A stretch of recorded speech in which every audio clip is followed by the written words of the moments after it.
எல்லாருக்கும் வணக்கம். இந்த வீடியோவில் நம்ம என்ன பார்க்க போகிறோம்னா, நீட் 2020 ரிசல்ட் எப்போ வருங்கிறத பற்றி பார்க்க போகிறோம். வாங்க வீடியோக்குள்ளே போயிடலாம். மாணவர்கள் அனைவரும் ஆவலோடு எதிர்பார்த்து கொண்டிருந்தாங்க. அக்டோபர் 12ஆம் தேதி நீட் ரிசல்ட் வந்துடும், அக்டோபர் 13ஆம் தேதி நீட் ரிசல்ட் வந்துடும். ஆனால் நீட் ரிசல்ட் வரலை. இந்த கோவிட் அஃபெக்ட் பண்ண மாணவர்களுக்கு எக்ஸாம் வைக்க வேண்டிய சூழ்நிலையின் காரணமாக அக்டோபர் 16ஆம் தேதி நீட் ரிசல்ட் வரும்னு எதிர்பார்க்கப்படுகிறது. கண்டிப்பாக வந்துடும் நம்புவோம். நல்ல மதிப்பெண் பெற அனைவருக்கும் வாழ்த்துக்கள். இந்த நீட் எக்ஸாம் ரிசல்ட் எப்போவுமே 2017ஆம் ஆண்டும் சரி, 2018ம் சரி, 2019 ஒவ்வொரு வருஷமே கரெக்டாக ஒரு மாதத்தில் எக்ஸாம் நடந்து ஒரு மாதத்தில் ரிசல்ட் வந்துடும். பட் இந்த வருஷம் மட்டும் கொஞ்சம் டிலே ஆகிருக்கு.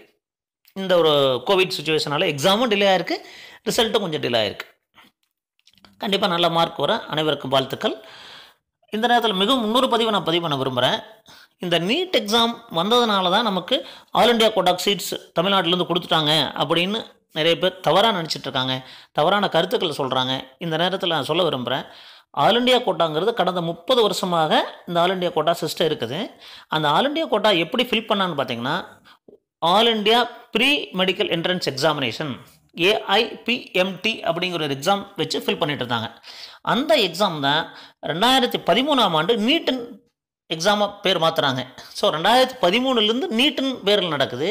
2013க்கு முன்னாடி AIPMTன்னு ஒரு என்ட்ரன்ஸ் எக்ஸாம் மூலமாக ஃபில் பண்ணிட்டு இருந்தாங்க. இதுதான் வித்தியாசம்.